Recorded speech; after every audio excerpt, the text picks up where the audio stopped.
ওরা আমায় কেন মেরে ফেললো মা? আমি তো কারোর ক্ষতি করিনি, কাউকে কিচ্ছু বলিনি। আমি রোজকার মতোই ডিউটিতে গিয়েছিলাম।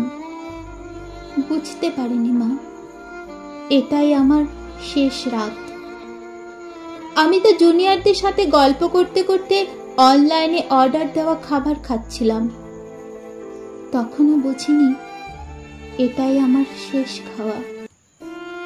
ডিউটি করতে করতে যখন ক্লান্ত হয়ে গেলাম, তখনই একটু বিশ্রাম নিতে গেলাম। তখনও বুঝিনি আমি সারা জীবনের মতো বিশ্রামে চলে যাব। তখন ভোর রাত। একটু ঠান্ডা লাগতেই লাল চাদরটা ঢাকা দিয়ে চোখ বন্ধ করেছিলাম। ওরা সেই সুযোগের অপেক্ষায় ছিল।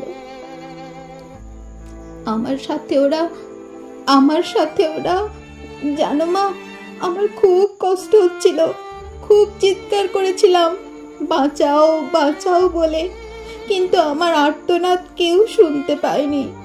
মা জানো, ওরা আমার সাথে পশুর থেকেও খারাপ আচরণ করেছে।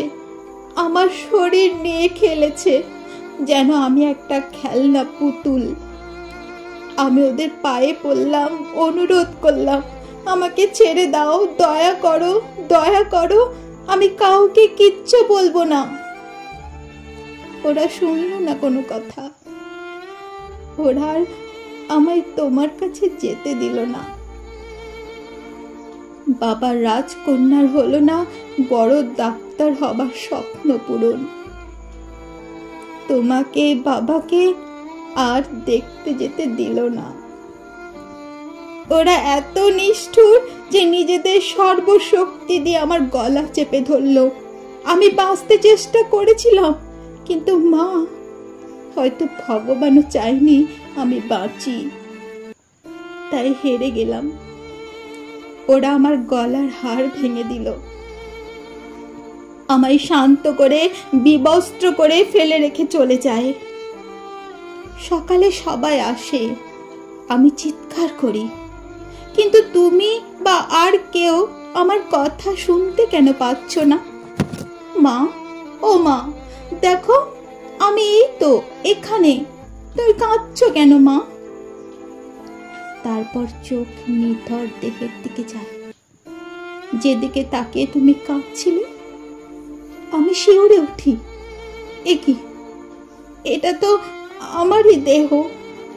আমি আর বেঁচে নেই, মারা গেছি। আমিও কাঁদছি।